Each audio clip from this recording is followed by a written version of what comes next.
Sometimes the heart finds love in the most unexpected places, with the most unlikely people. In a world where we're told who we should be with and what love should look like, real connection breaks every rule. In 1870s Colorado, Magnus Thorne towers 8 feet tall, a mountain man feared by all who cross his path. When Esther May arrives in his territory with her generous heart and gentle spirit, Magnus laughs at the idea that someone like her could ever want someone like him. But the wilderness teaches hard lessons about love and survival. When fate forces them together, something beautiful begins to grow between the giant who thinks he's a monster and the woman who sees past his rough exterior. What happens when she discovers she's carrying his child? A child he never believed he deserved to have. Before we jump back in, tell us where you're tuning in from. And if this story touches you, make sure you're subscribed, because tomorrow I've saved something extra special for you. The morning mist clung to the Colorado peaks like a shroud, and Magnus Thorne preferred it that way. 8 feet of bone and muscle, he moved through the dawn silence with surprising grace for a man who could snap a pine sapling with his bare hands. His cabin sat perched on a rocky outcrop 3 miles above Pine Ridge, close enough to civilization. To trade his furs, but far enough to keep the curious away.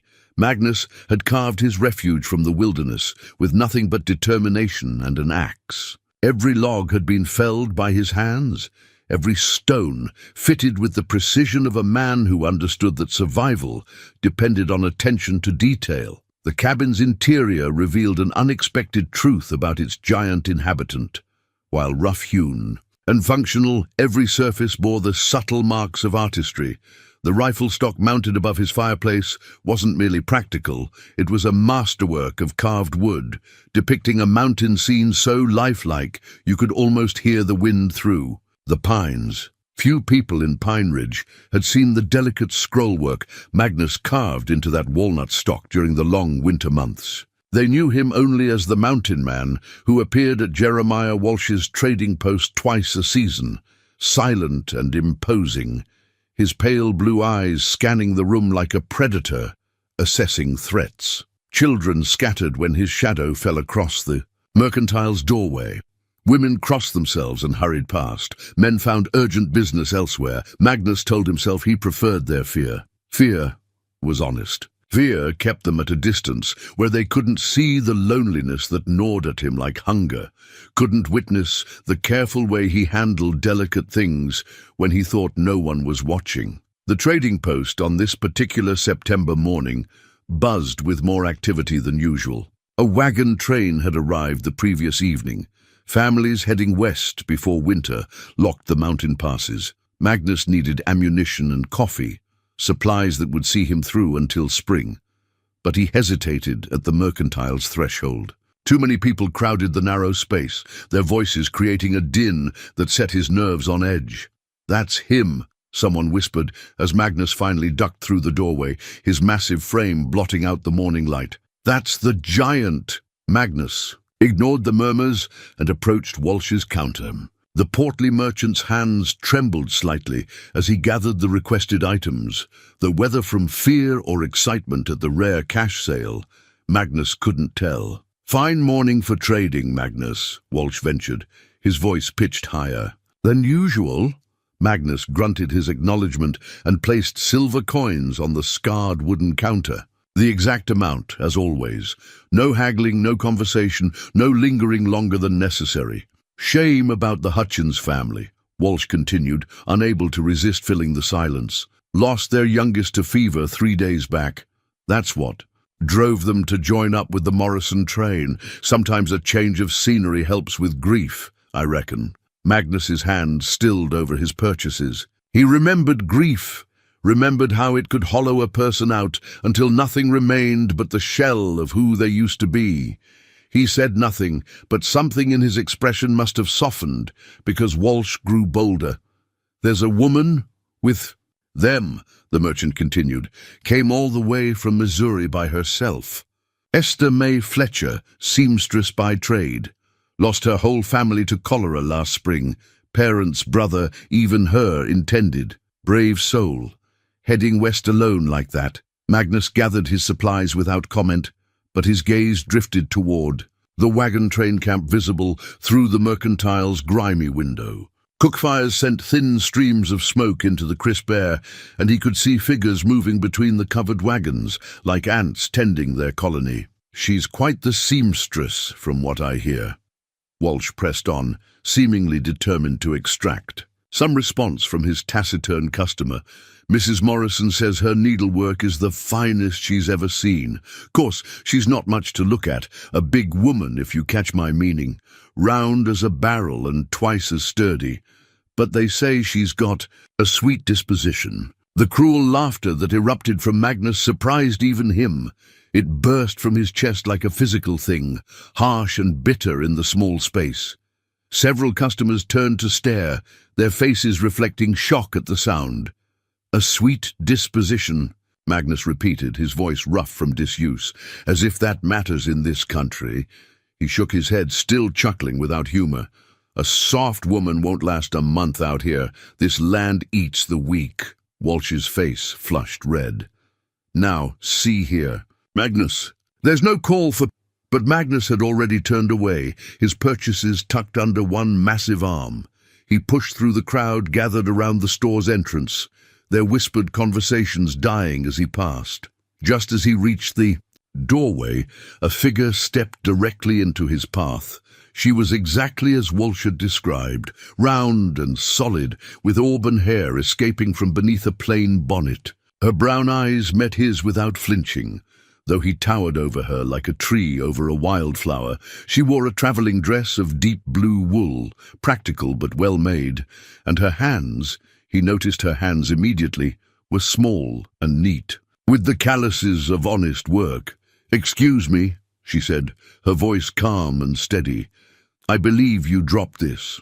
She held out a silver coin, one of the pieces he'd placed on Walsh's counter. Magnus stared down at her, acutely aware that everyone in the mercantile had gone silent, watching this unprecedented encounter between the feared mountain man and the stranger. "I didn't drop anything," he said finally. "Perhaps not," Esther May replied, her expression serene.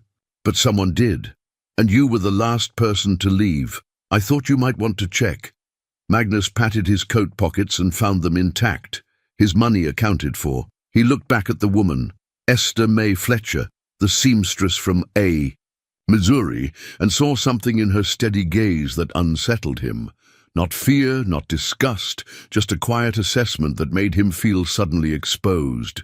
"Keep it," he said gruffly, then pushed past her into the morning air, but he paused just outside the mercantile and glanced back through the window. Esther May had turned the coin over to Walsh and was examining a bolt of fabric with the focused attention of someone who understood quality. Her fingers traced the weave with the same reverence Magnus felt when working with fine wood grain. As if sensing his scrutiny, she looked up and met his gaze through the glass. For a moment, something passed between them. Recognition, perhaps, of two people who understood loneliness.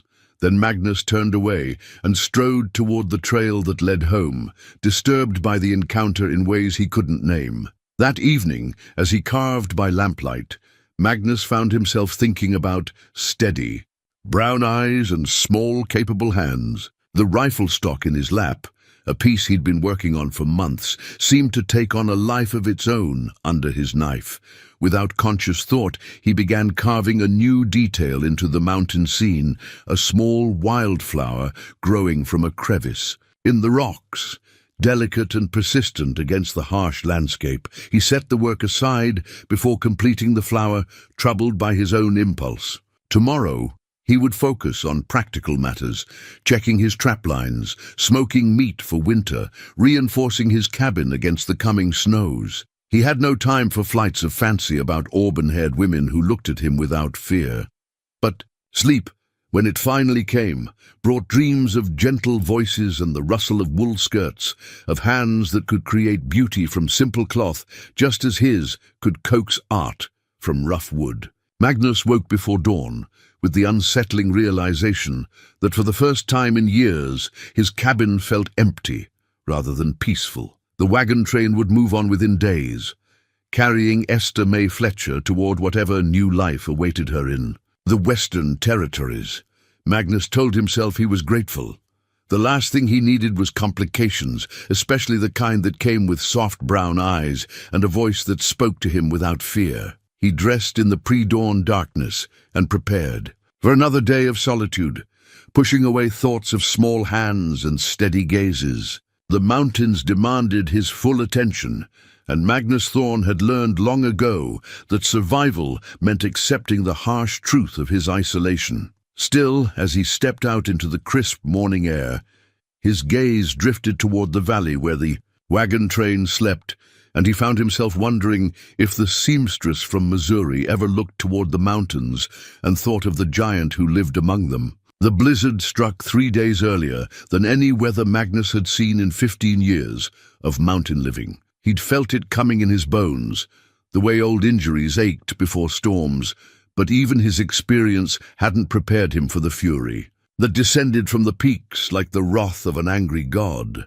By noon, the wind howled through the pines with such violence that even the ancient giants bent like saplings. Snow fell not in flakes but in sheets, transforming the familiar landscape into an alien world of white chaos. Magnus secured his cabin and settled in to wait out nature's tantrum, grateful for his well-stocked shelves and stone fireplace. It was the horses screaming that drew him out into the storm. No creature should sound like that, raw terror and pain cutting through the wind like a blade. Magnus pulled on his heaviest coat and fought his way toward the sound, each step a battle against snow that reached past his knees. The horse's cries grew weaker as he struggled through the drifts, following a path that led down toward the main trail. He found them a quarter-mile from his cabin, a bay mare thrashing in a snowdrift, her leg twisted at an unnatural angle, and beside her in the snow, a motionless figure in blue wool. Magnus's heart lurched with recognition even before he cleared the snow from her face. Esther May Fletcher lay unconscious, her lips blue with cold, her breathing shallow. The wagon train had moved on 3 days ago, but somehow she'd been left behind, caught on the mountain when the storm hit. The mare had to be put down, her leg was shattered beyond help, and the kindness was swift. Magnus carried Esther May's limp form through the driving snow, her slight weight deceptive in his arms. She felt fragile as bird bones despite her solid build, and terrifyingly cold. His cabin had never seemed smaller than when he laid her on his narrow bunk near the fire. Magnus worked with the efficiency of a man who understood that hesitation meant death. He stripped away her wet clothes with clinical detachment, wrapping her in his warmest furs and blankets. Her breathing remained dangerously shallow, her skin pale as winter sky. For 2 days, Magnus fought death for a woman he barely knew. He fed the fire constantly, keeping the cabin warm as a summer day. He forced warm broth between her lips when she was lucid enough to swallow, held her when chills racked her body so violently that the bunk frame shook. During her fevered delirium, she spoke of people named Sarah and Thomas, of quilting circles and church socials, of a life that seemed as distant from his mountain existence as the moon. On the 3rd morning, Esther May opened her eyes and looked directly at him with clear recognition. "You saved my life," she said simply, her voice hoarse but steady. Magnus busied himself with the coffee pot, uncomfortable with her direct gaze. "Horse broke its leg, had to put it down." Poor creature. Esther May struggled to sit up, then seemed to realize she wore only his spare shirt, her own clothes hanging by the fire. Color flooded her cheeks, but she didn't cower or cry out in alarm. "I suppose I owe you an explanation." "You don't owe me anything." Magnus kept his back to her, focusing on the mundane task of preparing breakfast. "Storm caught you. Could happen to anyone fool enough to be on the trail this late in the season. I missed the wagon train." Esther May's voice carried a weight of regret. "My mare threw a shoe 2 days back, and I couldn't keep pace. Mr. Morrison said they couldn't wait." Too dangerous to delay with winter coming. He was right, of course. But it left me rather stranded. Magnus turned to face her, coffee pot in hand. Morrison left you, alone. Something in his tone made Esther May's eyes widen slightly.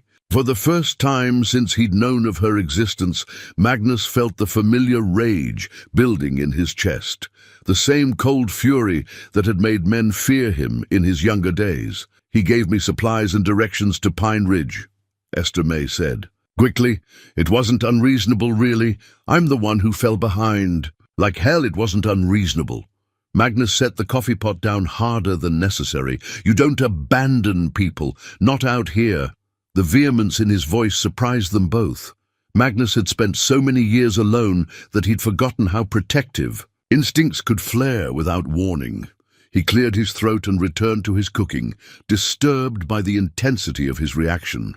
Well, Esther May said after a moment, I'm grateful you found me, regardless of how I came to need finding. Over the next few days, as the storm raged beyond the cabin walls, an uneasy routine developed between them. Esther May proved to be a surprisingly unobtrusive presence.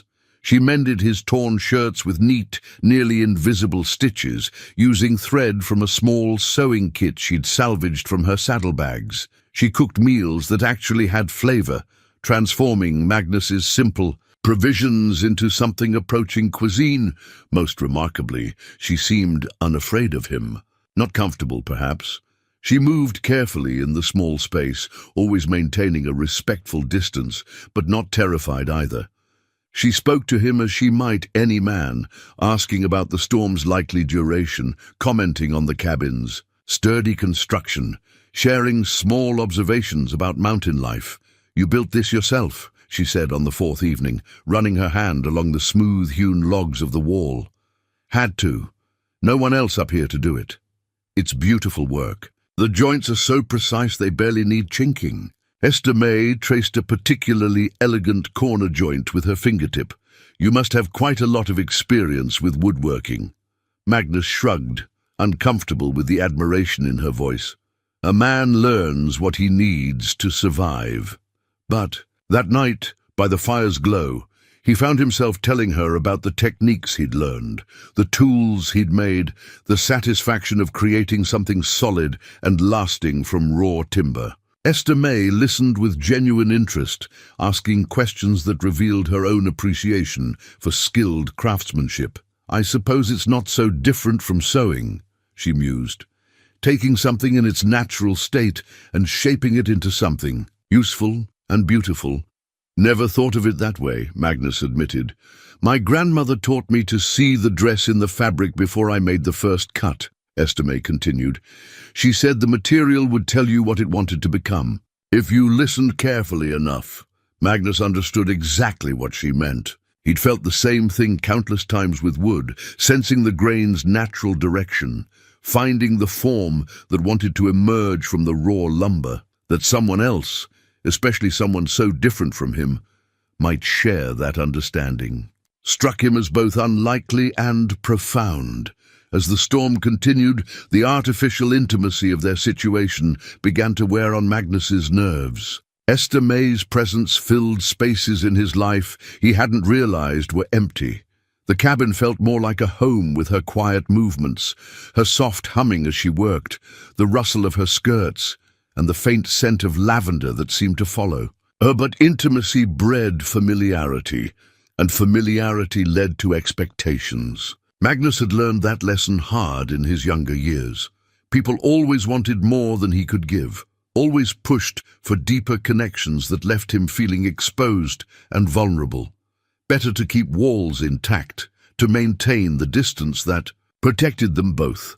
On the sixth morning, the storm finally broke. Magnus woke to silence so profound it felt ominous after days of howling wind. Sunlight streamed through the cabin's single window, revealing a world transformed by snow. The weather's cleared, he announced unnecessarily. Trail will be passable in a day or two. Esther May, who'd been quietly darning one of his socks, looked up with an expression he couldn't read. Of course, you'll want your space back, It's not about what I want. The lie came easily, practiced from years of denying his own needs. You can't winter here. Not enough supplies for 2 people. No, of course not. Esther May folded the sock with careful precision and set it aside. I wouldn't want to impose further on your kindness. Magnus told himself he felt relieved. The strange domesticity of the past week had been an aberration, a temporary arrangement born of necessity. Soon, Esther May would return to Pine Ridge, find her way west come spring, and his life would return to its familiar rhythms. But as he prepared to dig them out of the snowdrifts, Magnus found his gaze lingering on small details he'd grown accustomed to. Esther May's sewing thimble, catching the firelight as she worked, the silver inherited from her grandmother that she wore like a talisman, the way she hummed old hymns under her breath, the careful arrangement she'd made of his few books, organizing them by subject rather than leaving them in the haphazard pile where he'd kept them. These small feminine touches had transformed his bachelor refuge into something warmer, more welcoming. In 2 days, when the trail cleared enough for travel, all traces of her presence would disappear. The cabin would return to its former state, and Magnus would have only memories of what it felt like to share his space with someone who saw past his fearsome exterior. He told himself that was exactly what he wanted. The alternative. Allowing Esther May Fletcher to matter to him was too dangerous to contemplate. Magnus had learned long ago that caring about people only led to pain, and he'd structured his entire life around avoiding that particular vulnerability. But as he worked to clear the snow from his door, Magnus found himself moving slower than usual, as if delaying the moment when the outside world would intrude on their temporary sanctuary. For just a little while longer, he could pretend that gentle voices and small kindnesses were permanent fixtures in his life, rather than brief gifts to be treasured and then released. The trail remained impassable for another week, and Magnus found himself torn between relief and growing unease. Each morning brought the same routine. He would check the path leading down to Pine Ridge, returning with a carefully neutral expression to report that the snow remained too deep for safe travel. Esther May accepted these delays with remarkable grace, but Magnus caught her watching him sometimes with a thoughtful expression that made him wonder what she saw beneath his gruff exterior. She had a way of looking at him as if she were solving a puzzle, one piece at a time. "You don't have to sleep on the floor," she said on the 8th evening, watching him arrange his bedroll near the fireplace. Magnus froze in the act of spreading his blankets. "The bunk's yours while you're here. It's your bed, in your cabin." Esther May's voice carried a practical note that somehow made the conversation feel less dangerous. "We're both adults, and Lord knows there's little enough warmth to spare. I won't think less of you for practical arrangements." The offer hung in the air between them, loaded with implications Magnus wasn't ready to examine. He'd grown accustomed to her presence during the day, but nights were different. Nights made him acutely aware of her breathing, the small sounds she made in sleep, the way moonlight through the window touched her auburn hair. "Floor's fine," he said gruffly. "I'm used to it." But that night, as wind howled around the cabin, and temperatures dropped below anything they'd yet experienced, Magnus woke to find Esther May shivering violently despite the heavy furs piled on the narrow bunk. Her teeth chattered so hard he could hear them across the small room.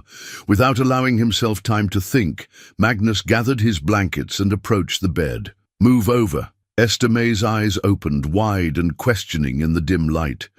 "You're freezing," Magnus said by way of explanation. "This is about survival, nothing more." She shifted to make room, and Magnus settled carefully beside her, acutely aware of every point where their bodies almost touched. He lay rigid, staring at the ceiling, trying to ignore the way her warmth gradually seeped through the layers of fabric between them.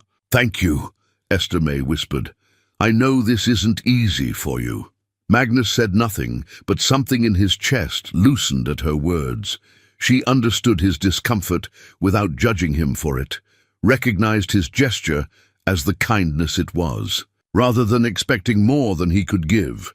Gradually, their shared warmth chased away the bitter cold. Esther May's shivering subsided, and her breathing deepened into the steady rhythm of sleep. Magnus remained awake longer, disturbed by how right it felt to have her curled against his side, how natural it seemed to share this small space with someone who didn't fear him.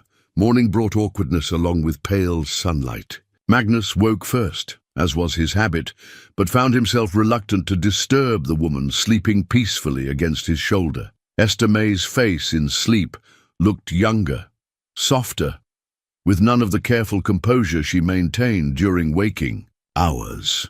Her hand rested on his chest, small and pale against the dark wool of his shirt. When she finally stirred, opening brown eyes that took a moment to focus, Magnus saw awareness flood her features along with a blush that colored her cheeks. "Pink, good morning," she said quietly, making no immediate move to pull away. "Morning." Magnus's voice came out rougher than intended. Storms passed. Should be able to clear more of the trail today. They separated with careful politeness, both pretending the night's intimacy had been purely practical. But something had shifted between them, a barrier that had been slowly eroding, finally giving way to something more complex and fragile. During the day, Magnus found himself noticing details he'd missed before. The way Esther May tilted her head when concentrating on her sewing, the small scar on her left hand that spoke of some childhood accident, the unconscious grace with which she moved around the cabin's confined space, never bumping into furniture or disturbing his carefully arranged possessions. She had, he realized, been making herself as unobtrusive as possible during her stay. Her few belongings remained neatly contained in one corner. She cooked only when he seemed too busy to bother with meals. She mended his clothes without being asked, but left them folded on his chair rather than presuming to put them away. Was the consideration of someone accustomed to being unwanted, and the recognition stirred something protective in Magnus's chest. That evening, as Esther May prepared another meal from his simple provisions, Magnus found himself really watching her work. Her movements were efficient and practiced, turning beans and salt pork into something that actually tasted good. She hummed while she cooked, old hymns mostly, melodies that seemed to warm the cabin as much as the fire. "Where did you learn to cook like that?" Magnus asked, surprising himself with the question. Esther May glanced up from the pot she was stirring. "My mother, mostly. She said a woman who couldn't make a decent meal from whatever was available wouldn't last long as a wife." Her expression grew wistful. She was probably right, though it didn't matter in the end. "You're intended," Magnus said carefully. "The one who died in the cholera outbreak. James." Esther May's voice carried old grief, but no fresh pain. "We'd known each other since childhood. Our families assumed we'd marry eventually, and neither of us saw reason to argue with the assumption. But you didn't love him."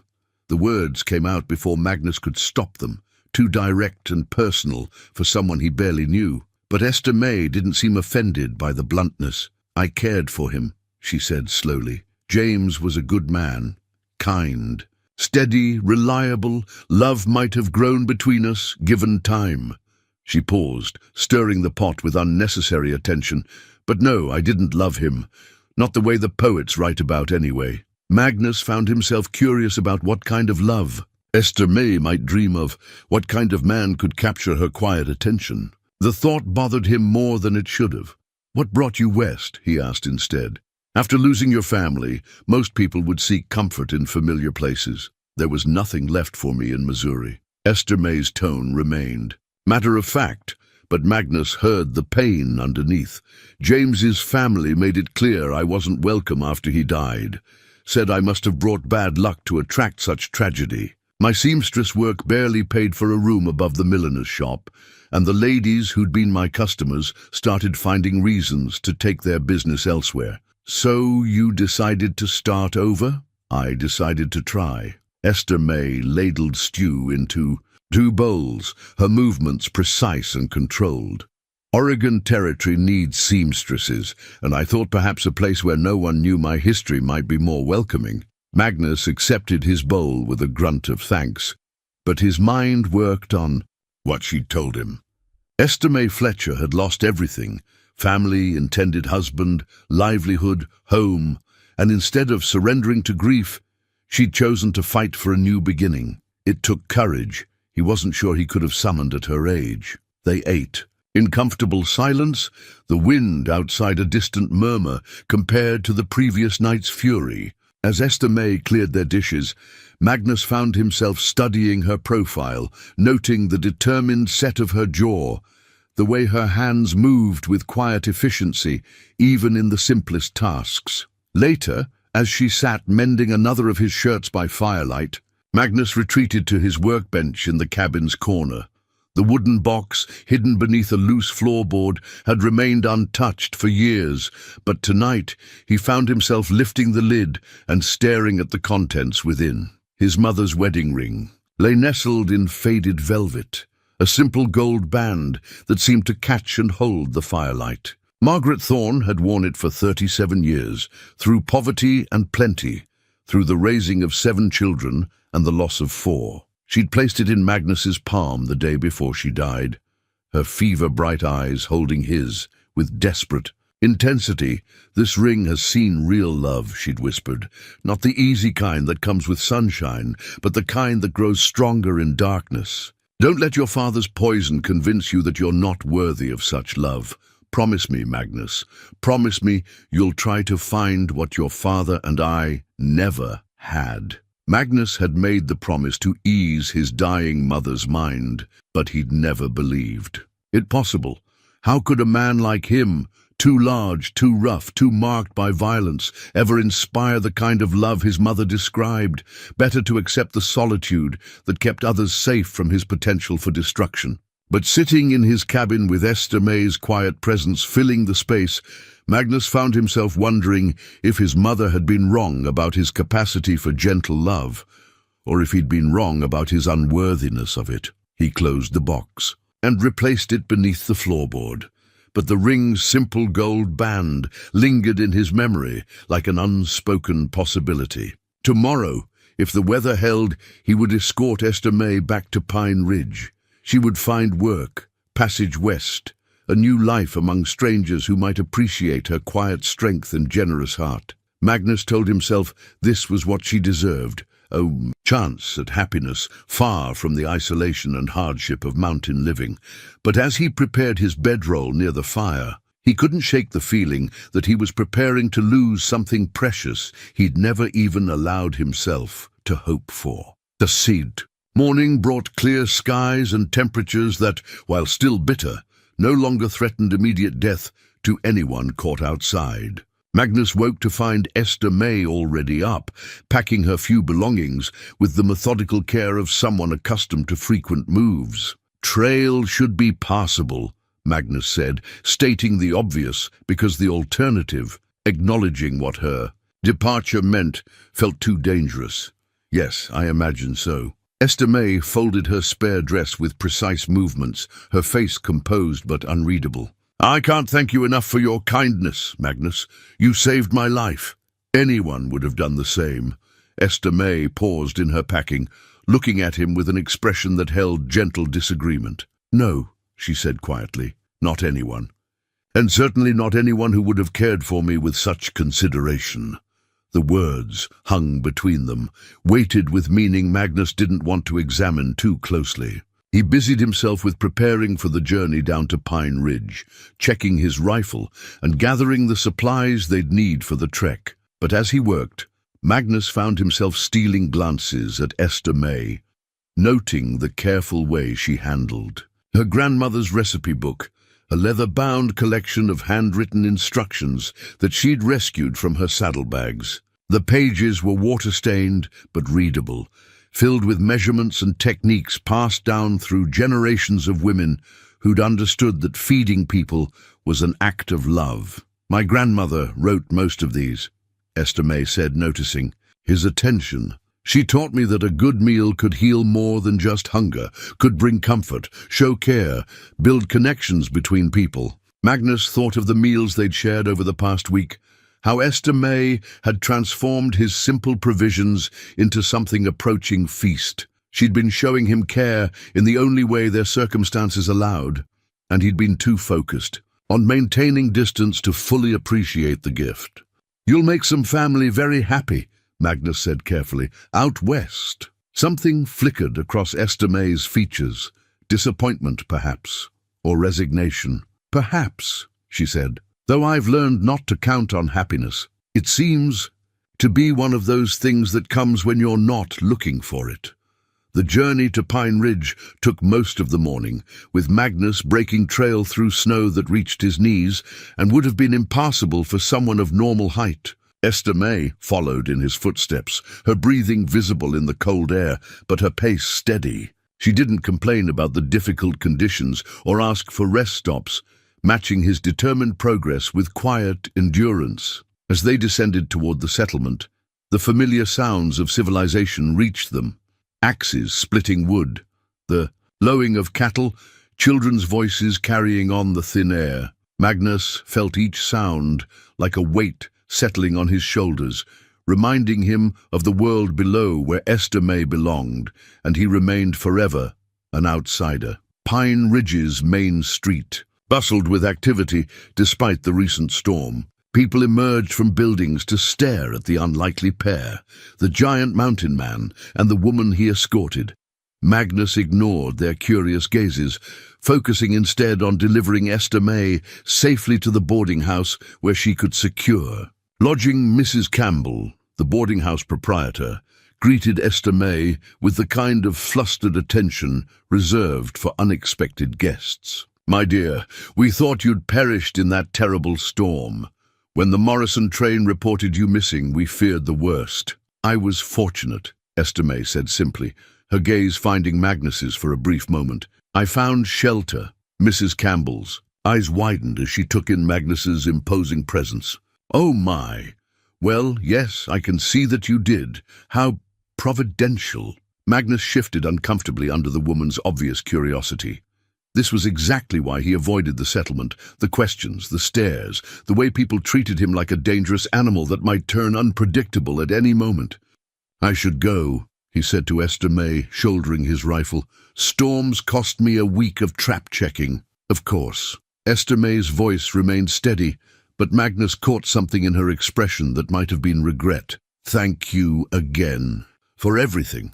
Magnus nodded curtly and turned to leave, but Esther May's voice stopped him. "Magnus?" He looked back to find her approaching with something in her hands, a small cloth bundle tied with string. "Some bread and preserves," she explained, offering the package. "For your journey back up the mountain. I know you have supplies, but—" She trailed off, seeming suddenly uncertain. Magnus stared down at the bundle, recognizing it for what it was. A gesture of care disguised as practicality. Esther May had used her precious ingredients to make something for him, thinking of his comfort even as she prepared to leave his life forever. "Thank you," Magnus said roughly, accepting the gift. Their fingers brushed as he took it, and he felt the calluses on her small hands, evidence of a lifetime of useful work. For a moment, they stood frozen in the boarding house doorway, surrounded by the bustle of settlement life, but somehow isolated in their own small space. Magnus found himself memorizing details. The way afternoon light brought out copper highlights in Esther May's hair, the steady warmth of her brown eyes, the gentle strength that seemed to radiate from her compact frame. Then Mrs. Campbell cleared, her throat meaningfully, and the spell broke. Magnus turned and walked away without looking back, but he felt Esther May's gaze following him until he disappeared around a corner. The cloth bundle in his hand seemed to carry her warmth, a tangible reminder of kindness freely given. The climb back to his cabin took longer than usual, though whether from the difficult trail conditions or his own reluctance to return to solitude, Magnus couldn't say. The structure that had been his refuge for 15 years looked smaller somehow when he finally reached it, its walls seeming to echo with the absence of soft humming and gentle movements. Magnus built up the fire and prepared. A simple meal, but the cabin felt hollow without Esther May's presence. Her careful arrangements of his books remained, along with subtle signs of feminine habitation, a hand towel folded just so, the wood pile stacked with unusual precision, the absence of dust from surfaces she'd quietly cleaned. That evening, as he sat by the fire with his carving, Magnus found himself working on the rifle stock again. The small wildflower he'd begun during Esther May's stay seemed to demand completion now, and his knife moved almost without conscious direction. Under his hands, the delicate bloom took shape, a mountain columbine, Colorado's state flower, growing impossibly from a crack in the granite. It was a testament to beauty persisting in harsh conditions, to life finding a way to flourish even in the most unlikely circumstances. Magnus stared at the finished carving, disturbed by its symbolism and his own compulsion to complete it. 3 days later, he found an excuse to return to Pine Ridge. His supplies were adequate, but a man could always use more coffee, more ammunition. At least, that's what he told himself as he made the familiar journey down from his mountain sanctuary. At Walsh's trading post, Magnus learned that Esther May had taken work with the Henderson family, whose wife had been overwhelmed by the care of twin infants and a household that seemed to expand daily. Mrs. Henderson had hired Esther May as a seamstress and general helper, providing room and board in exchange for her services. "She's a godsend," Walsh confided as he gathered Magnus's purchases. Poor Mrs. Henderson was at her wits' end before that woman arrived. Now the house runs smooth as clockwork, and the babies have never looked better cared for. Magnus grunted. Acknowledgement, but privately he felt a stab of something that might have been jealousy. The Henderson family had what he couldn't offer: security, community, a proper place for someone like Esther May. As he prepared to leave the trading post, Magnus caught sight of a familiar figure across the street. Esther May emerged from the Henderson house carrying a basket of laundry, her movements brisk and purposeful. She wore a different dress than he remembered, green wool that brought out the warmth in her brown eyes, and her hair was arranged more formally beneath a crisp white cap. She looked settled, content even, and Magnus told himself he should be glad for her good fortune. But watching her disappear into the Henderson house, he felt the first sharp edge of what might have been loss. That night, alone in his cabin, Magnus sat staring at the completed wildflower carving.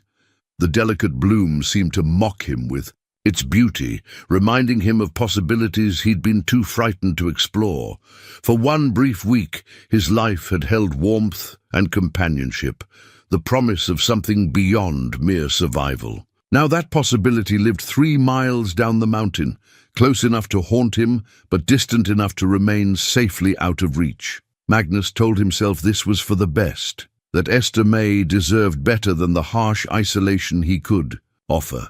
But as winter deepened and the long nights stretched endlessly before him, Magnus found himself wondering if his mother had been right about love growing stronger in darkness, and whether he'd been a fool to let his chance for such love walk away without a fight. Winter settled over the Colorado mountains with a vengeance that reminded Magnus why most sensible people fled to warmer climates before the snows came. By December, drifts reached the cabin's eaves, and the silence grew so profound that even his own breathing sounded unnaturally loud. Magnus told himself he preferred the isolation.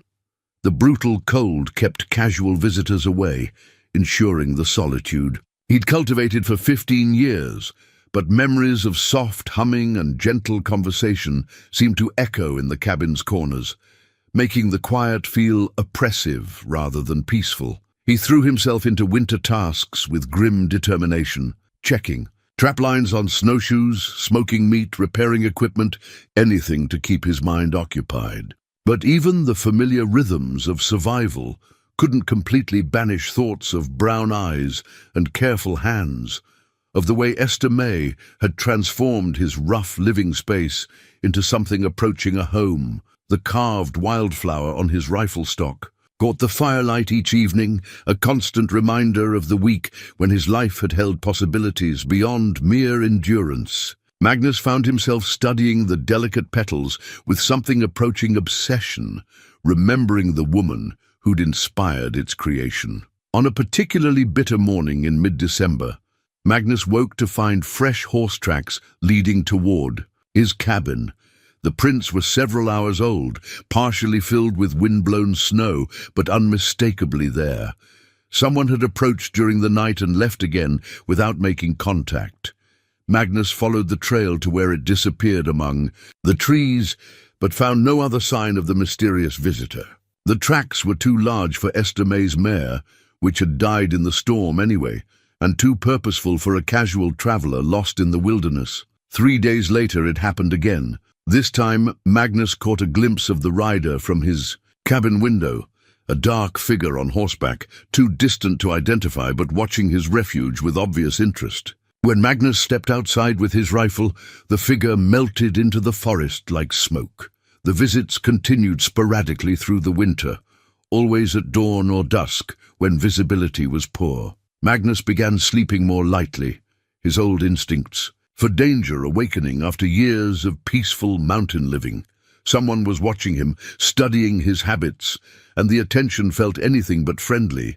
His father's hunting knife, hidden in a drawer beside his bed, seemed to pulse with malevolent energy during the long winter nights. Magnus had carried the blade for 30 years without ever using it in anger, but its weight felt familiar in his palm, a reminder of the violence that had shaped his early life. Ezra Thorne had been a brutal man who'd taught his sons that strength meant dominance, that love was weakness to be beaten out of children before it could poison their character. Magnus carried scars both visible and hidden from his father's lessons, marks that had driven him to the mountains in search of something his family home had never provided. Peace. The knife was all Magnus had left of his father, kept not from sentiment, but as a tangible reminder of the man he'd sworn never to become. Ezra Thorne had died alone and hated, abandoned by his children and despised by his community. Magnus had vowed to break that cycle, to build a life free from the violence that had defined his bloodline. But the mysterious watcher in the woods stirred old fears about the poison in his heritage, the capacity for cruelty that might be waiting for the right provocation to emerge. In January, Magnus made one of his infrequent trips to Pine Ridge for supplies. The settlement huddled beneath. Snow-laden roofs, smoke rising from chimneys in lazy spirals that spoke of warm hearths and comfortable homes. Magnus felt the familiar pang of exclusion as he approached Walsh's trading post, knowing that his presence would cast a shadow over whatever conversations had been flowing before his arrival. But this time, Walsh's face showed concern, rather. The nervous fear when Magnus entered the store. "Magnus, thank God you're here," the merchant said, wringing his hands anxiously. "We've got trouble, the kind that needs a man like you." Magnus set his shopping list on the counter and waited for explanation, though every instinct told him he wouldn't like what was coming. "Ute war party," Walsh continued, his voice dropping to a whisper despite the empty store. "Spotted 2 days ago near the Henderson place. Tom Morrison thinks they're scouting for a larger raid, maybe planning to hit us when the weather breaks." The news hit Magnus like a physical blow. The Henderson place, where Esther May lived and worked, where she tended children and thought herself safe from the wilderness's dangers. "How many?" Magnus asked, his voice deadly calm. Morrison counted. 6, but there could be more. Walsh's hands shook as he gathered Magnus's supplies. "We've sent word to Fort Collins for cavalry support, but it'll be weeks before help arrives. Meanwhile, we're just sitting here waiting for them to make their move." Magnus absorbed this information, with the cold calculation that had kept him alive through countless dangerous situations.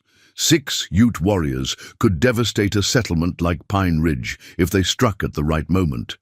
The townspeople were farmers and merchants, not fighters, and their weapons were better suited for hunting rabbits than defending against experienced raiders. "What's Morrison's plan?"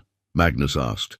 "Bring everyone into town, fortify the church and trading post, wait for the cavalry." Walsh's voice carried little confidence in the strategy. "He's asked the outlying families to abandon their homesteads, temporarily, and the Hendersons? Stubborn as mules, the lot of them.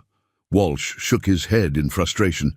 Tom Henderson insists his property is too valuable to abandon, says he'll defend it himself if necessary. He's got that woman helping with the children, Miss Fletcher, and he won't hear of moving them to safety. The protective rage that surged through Magnus was immediate and overwhelming. The thought of Esther May trapped in a remote homestead, with only Tom Henderson's dubious marksmanship standing between her and a Ute war party, made his vision blur with fury. "Henderson's a fool," Magnus said flatly. "Aye, but a determined one. Maybe you could talk sense into him. He might listen to someone with your reputation." Magnus doubted Tom Henderson would welcome advice from the mountain giant most people crossed themselves to avoid, but the suggestion gave him an excuse to do what every protective instinct demanded: ensure Esther May's safety. The Henderson homestead sat in a valley 2 miles west of Pine Ridge, a collection of log buildings that looked prosperous but vulnerable. Magnus approached openly, his rifle held in a non-threatening position but ready for quick use. The silence felt ominous. No children playing in the yard, no smoke from the outdoor kitchen, none of the usual signs of a busy household. Tom Henderson emerged from the main house as Magnus approached, a shotgun cradled in his arms and suspicion written across his weathered features. Behind him, Magnus caught a glimpse of movement at a window, a woman's silhouette that made his heart race with recognition. "Magnus Thorne," Henderson said, his tone carefully neutral. "Didn't expect to see you down from your mountain." "Heard about your Ute problem," Magnus replied. "Came to offer assistance." Henderson's eyebrows rose in surprise. The mountain man's reputation for avoiding involvement in settlement affairs was well established, making his offer both unexpected and significant. "That's generous of you," Henderson said slowly, "but we can handle our own troubles." "Can you?" Magnus's gaze swept the homestead's defenses, or lack thereof. 6 warriors could take this place in minutes. You've got women and children to protect. As if summoned by his words, Esther May appeared in the doorway behind Henderson. She wore a simple brown dress and white apron, her hair neatly arranged beneath a cap, but her face showed the strain of the past few days. When she saw Magnus, something flickered in her expression. Surprise, relief, perhaps a hint of gladness she quickly suppressed. "Magnus," she said quietly, stepping forward with the grace he remembered. "It's good to see you." The simple words carried a weight of meaning that made Magnus's chest tighten. She looked well, if tired, but the sight of her in this vulnerable position, with danger lurking in the surrounding forest, made his protective instincts roar to life. "Miss Fletcher," Magnus acknowledged with a slight nod. "I trust you're well." "Well, enough," Esther May replied, "though these have been anxious days." Henderson glanced between them, his expression suggesting he was beginning to understand the true reason for Magnus's unexpected visit. "You know Miss Fletcher?" "We've met," Magnus said carefully, "during the storm last month." The explanation seemed to satisfy Henderson's curiosity, though Magnus caught a speculative look in the man's eyes. "Well, since you're here, perhaps you'd join us for dinner. Martha's been fretting about the situation, and your presence might ease her mind." Magnus wanted to refuse. Social meals were complications he'd spent years avoiding, but the invitation gave him a chance to assess the homestead's defenses and ensure Esther May's safety, so he accepted with gruff thanks. The Henderson house was warm and welcoming, filled with the comfortable chaos of family life. Martha Henderson, a worn but kind-faced woman, greeted Magnus with nervous courtesy, while their twin sons, boys of perhaps 8 years, stared at the giant with undisguised fascination. "Boys, mind your manners," Martha scolded gently. But Magnus found their open curiosity refreshing after years of fearful avoidance from most children. Esther May moved efficiently around the kitchen, helping to prepare the meal with the same quiet competence Magnus remembered. She seemed to have found her place in the Henderson household, fitting into their rhythms as naturally as if she'd been born to domestic life. But Magnus noticed the way she positioned herself near the windows, the quick glances she cast toward, the darkening forest, the tension in her shoulders that spoke of constant vigilance. The threat of Ute raiders had affected everyone in the household, but Esther May bore it with the same stoic endurance she'd shown during their week in his cabin. During dinner, Tom Henderson outlined his defensive preparations with the confidence of a man who'd never faced truly determined adversaries. He spoke of blocked windows, stockpiled ammunition, and signal fires, as if they could guarantee safety against experienced warriors. Magnus listened without comment, but his assessment of the situation grew grimmer with each detail.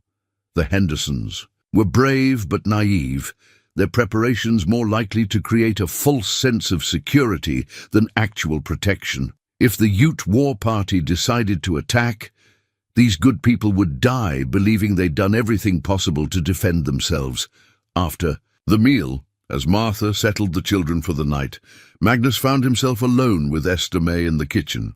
She worked quietly, cleaning dishes with movements that seemed designed to avoid drawing attention to herself. "You shouldn't be here," Magnus said finally. Esther May paused in her washing, then resumed with deliberate care. "Where else would I be? The Hendersons need help with the children and I need employment. Morrison's organizing a safe haven in town. You'd be protected there. I've made commitments here." Esther May's voice carried quiet determination. "These people have been kind to me. I won't abandon them when they need me most." Magnus recognized the stubborn loyalty in her tone, the same quality that had driven her to attempt an impossible journey west rather than accept charity in Missouri. Esther May Fletcher didn't abandon people, even when wisdom demanded retreat. "The Utes won't care about your loyalty," Magnus said bluntly. "They'll kill you just as quickly as anyone else." Esther May turned to face him, her brown eyes steady and unafraid. "Then I suppose I'll have to trust that God and good friends will see me through." Her gaze lingered on his face with unmistakable meaning, and Magnus felt something shift in his chest. She was including him in that category of good friends, believing that his presence might make a difference in their survival. The trust in her expression was both humbling and terrifying. Magnus had spent 15 years avoiding exactly this kind of responsibility, the burden of caring for someone whose safety depended on his actions. But looking at Esther May, brave, stubborn, impossibly precious, he realized he'd already accepted that burden the moment he'd carried her unconscious form through the blizzard. "I'll stay," Magnus said quietly, "until the danger passes." Relief flooded Esther May's features, though she tried to hide it. "The Hendersons will appreciate the extra protection." Magnus nodded, but they both understood his decision had little to do with the Henderson family's welfare. He was staying for her because the thought of leaving Esther May vulnerable to the violence lurking in the forest was more than he could bear. That night, as Magnus settled into the Hendersons' barn with his rifle across his knees, he felt the weight of his father's knife against his hip and wondered if the capacity for violence might sometimes serve a noble purpose. For 15 years, he'd hidden from the darker aspects of his nature, afraid of what he might become if he allowed that violence free rein. But as he kept watch over the woman sleeping safely in the house beyond, Magnus began to understand that some things were worth fighting for, even if it meant risking the peace he'd worked so hard to achieve. The days that followed settled into a routine of watchfulness and growing tension. Magnus divided his time between scouting the surrounding forest for signs of Ute movement and helping Tom Henderson improve the homestead's defenses. The work kept his hands busy, but his mind remained focused on the woman who moved quietly through the Henderson house, caring for children and maintaining normalcy in the face of looming danger. Esther May's small hand mirror caught the morning light as she prepared for another day of domestic duties, but Magnus noticed how often she paused to gaze out windows, her reflection showing worry lines that hadn't been there during their week in his cabin. The threat of violence had changed something fundamental in her careful composure, introducing a fragility that made his protective instincts burn even fiercer. "You're watching me," Esther May said quietly one morning, as Magnus returned from his dawn patrol of the property. They stood alone in the Henderson kitchen, the family still sleeping upstairs. Esther May held a cup of coffee in both hands, steam rising between them like a delicate barrier. "I'm watching for threats," Magnus corrected, though he couldn't deny the truth in her observation. "The Utes could strike at any time. Is that the only reason?" Esther May's brown eyes searched his face with the same careful attention she'd shown when mending torn fabric, looking for flaws that needed addressing. Magnus found himself unable to answer. The honest response, that watching, her had become as essential as breathing, that her safety mattered more than his own, felt too dangerous to voice. Instead, he accepted the coffee she offered and retreated into safer territory. "Henderson's youngest boy has been asking questions about tracking," Magnus said. "Might be worth teaching him some basic skills." Esther May smiled, recognizing his deflection, but choosing not to press. "Billy's fascinated by everything you do. Yesterday he spent an hour trying to walk as quietly as you do through the forest." The image of the 8-year-old attempting to mimic his movements brought an unexpected warmth to Magnus's chest. Children usually fled from his presence, but the Henderson boys had adapted to his towering frame with the resilience that made childhood possible. They treated him as a curiosity rather than a threat, asking endless questions about mountain life and listening to his gruff responses with rapt attention. "Kids need to understand the wilderness," Magnus said. "Out here, ignorance kills." "You're good with them," Esther May observed. "Patient in ways that might surprise people who only know your reputation." Magnus shifted uncomfortably. Kindness toward children felt natural, but having someone witness and acknowledge that gentleness left him feeling exposed. Children don't know enough to be afraid of the right things, or perhaps they're wise enough to see past the surface to what lies beneath. The words hung between them, loaded with meaning that made Magnus's pulse quicken. Esther May had a way of seeing through his carefully constructed defenses, finding the parts of himself he'd thought successfully hidden from the world. Before he could formulate a response, Tom Henderson's voice called from upstairs, announcing, "The start of another day." The moment of intimacy dissolved as the household came to life around them, but Magnus carried Esther May's words with him as he prepared for another day of vigilance. The afternoon brought visitors, a patrol from Pine Ridge led by Tom Morrison, checking on the outlying homesteads and sharing news from the settlement. Morrison was a lean, serious man who'd appointed himself unofficial leader of the community's defense efforts. His gaze lingered on Magnus with a mixture of respect and unease. "Any sign of the war party?" Morrison asked as the men gathered in. "The Henderson parlor tracks along the creek bed yesterday," Magnus reported. "Old, but they've been watching the property." Morrison's face grew grim. "Same pattern at the other homesteads. They're learning our routines, looking for weaknesses." "When will they strike?"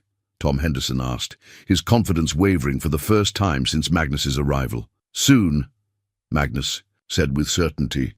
"They've had time to study us, much longer, and they risk our defenses improving or cavalry arriving from the fort." Morrison nodded agreement. "We're urging all families to relocate to town within the next 2 days.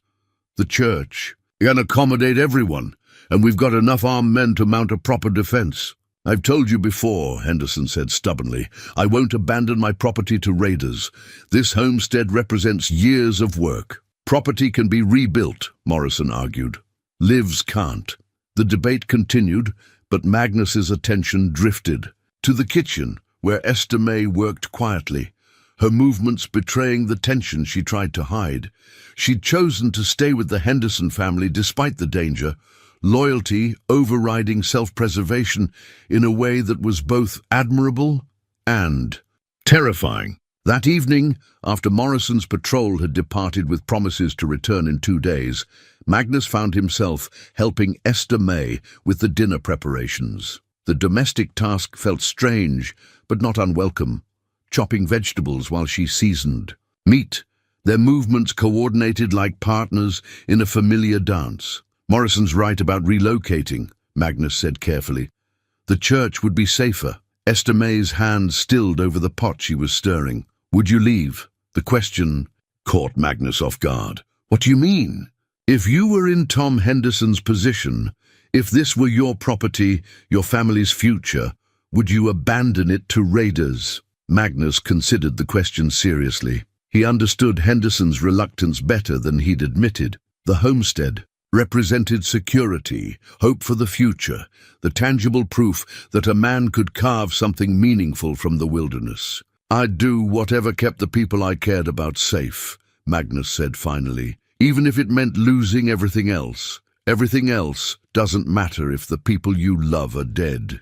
The words emerged with more emotion than Magnus had intended, revealing feelings he'd tried to keep carefully contained. Esther May looked up from her cooking, her brown eyes wide with recognition of what he'd inadvertently confessed. Magnus, she said softly, her voice carrying a tenderness that made his chest tighten. Before either could say more, Martha Henderson bustled into the kitchen with her twins in tow, filling the space with chatter about bedtime stories and tomorrow's lessons. The moment of revelation passed, but its impact lingered in the careful way Esther May avoided meeting Magnus's gaze for the rest of the evening. That night, as Magnus kept watch from the barn, he found himself thinking about love and the terrible vulnerability it created.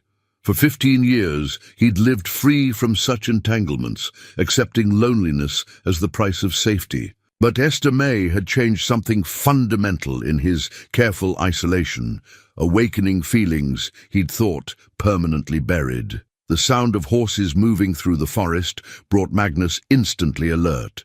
Multiple riders approaching with the stealth of experienced hunters. He counted hoofbeats, 6 horses, matching the reports of the Ute war party's size. Magnus moved silently through the barn, checking his weapons and preparing for conflict. The weight of his father's knife pressed against his hip, a reminder of the violence that had shaped his bloodline. For years, he'd avoided situations that might require such brutality, but protecting Esther May and the Henderson family was worth risking the darkness he'd worked so hard to contain. The riders passed without attacking, but their message was clear.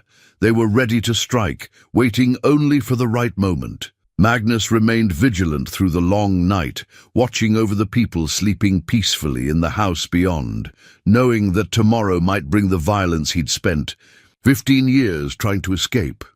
As dawn approached, Magnus made a decision that would have seemed impossible just months before. He would fight to protect what mattered most, even if it meant embracing the very nature he'd fled to the mountains to avoid. Some things were worth the risk of losing oneself, and Esther May Fletcher had become one of those precious, dangerous things.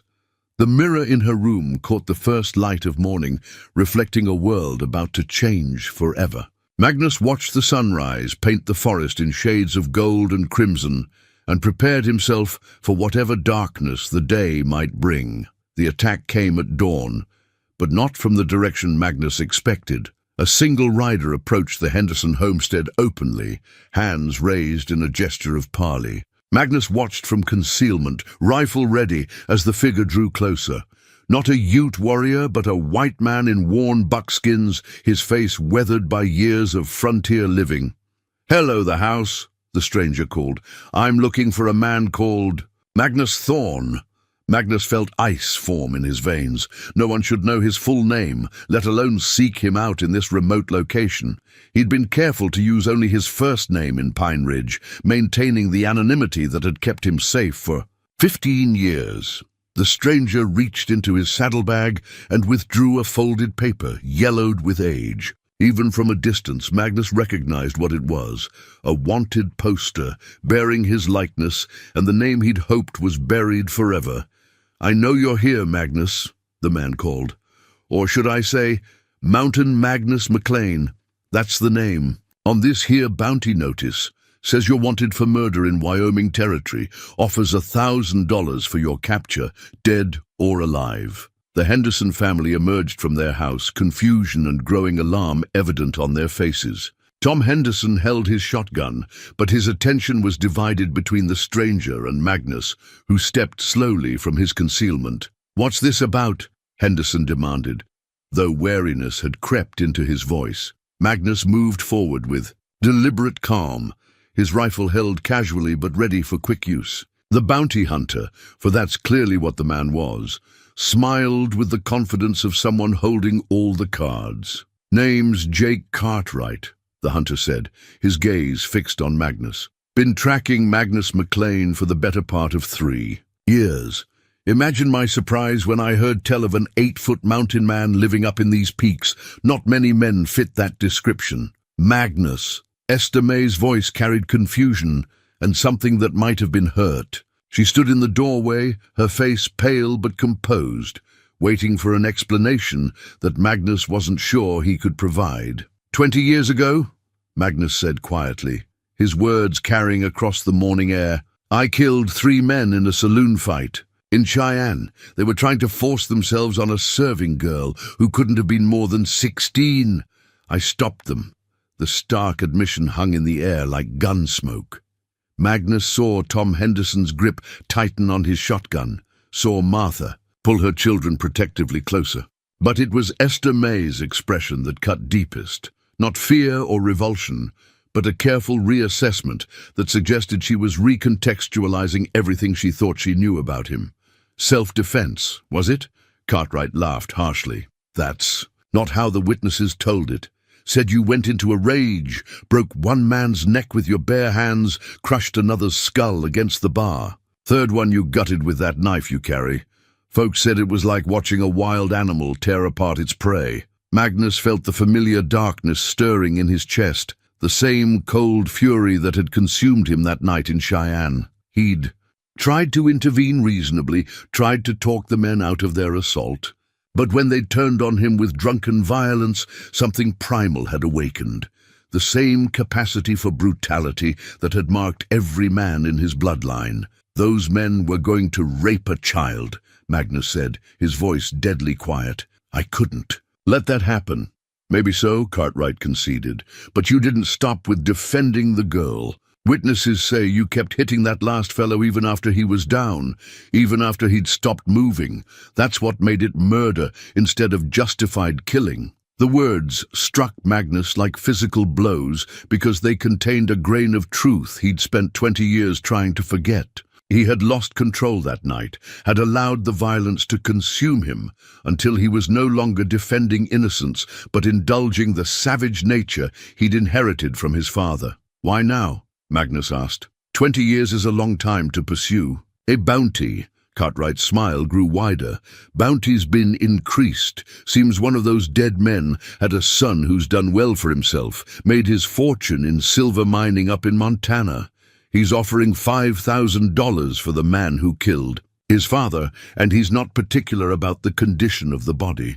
$5,000 was more money than most men saw in a lifetime.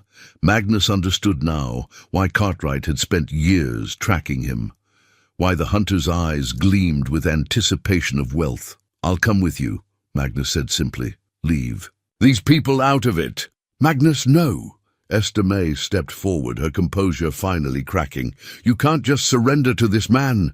But Magnus was already calculating distances, angles, the likelihood of protecting the Henderson family if violence erupted. Cartwright wasn't alone. Magnus could sense other presences in the forest, probably the men who'd been posing as Ute, raiders to mask their true purpose. "Smart man," Cartwright said approvingly, "though I should mention we've got the homestead surrounded. My partners have been watching this place for weeks, learning everyone's routines. You try anything heroic, and these good folks will pay the price." As if summoned by his words, 3 more men emerged from the forest, all armed and positioned to command the approaches to the house. Magnus recognized the tactical positioning. These weren't simple bounty hunters, but professionals, possibly former soldiers familiar with military strategy. "The Ute raids," Tom Henderson said slowly, understanding dawning on his weathered face. "That was you. Needed to keep the locals nervous," Cartwright confirmed. "Can't have cavalry patrols or armed citizens interfering with our work." "Amazing," How a few horse tracks and some scattered arrows can convince folks that hostile Indians are on the warpath. Magnus felt sick at the deception. The fear that had gripped Pine Ridge, the danger he'd thought threatened Esther May and the children, it had all been manufactured to isolate him from potential help. The bounty hunters had played the entire community, using their terror as a tool to facilitate his capture. "You're making a mistake," Magnus said, his voice carrying the first edge of the violence he'd kept leashed for 20 years. "These people have done nothing to you, and they'll keep doing nothing as long as you cooperate." Cartwright's hand rested casually on his pistol grip. "Though I admit, having that pretty seamstress here does complicate things. Can't leave witnesses to testify about our methods." The threat to Esther May ignited something white-hot in Magnus's chest. For 20 years, he'd used isolation to protect others from the monster he carried within, but faced with the possibility of harm coming to the woman he'd grown to love, that careful control began to fracture. "Touch her and I'll kill you all," Magnus said quietly, the words carrying absolute conviction. Cartwright laughed. "There's the Magnus McLean I've heard about. The man-killer who crushed skulls like eggshells. Tell me, how many people have you murdered since Cheyenne? How many bodies are buried up in those mountains?" "None," Magnus replied truthfully. "I came here to escape that life, but it followed you anyway, didn't it?" Cartwright's voice carried the satisfaction of a man who'd found his quarry's weakness. "Violence always finds men like us, Magnus. We can run from it, hide from it, but it's in our blood. Sooner or later, we all become what we're meant to be." Magnus saw Esther May's reflection in the morning light, bouncing off her small hand mirror, her face showing a complex mixture of fear, determination, and something that might have been understanding. She was seeing him clearly for the first time, not the gentle mountain man who'd saved her from the storm, but the killer he'd tried so hard to leave behind. "Magnus," she said softly, her voice carrying across the tense silence. "Whatever you did 20 years ago, it doesn't define who you are now."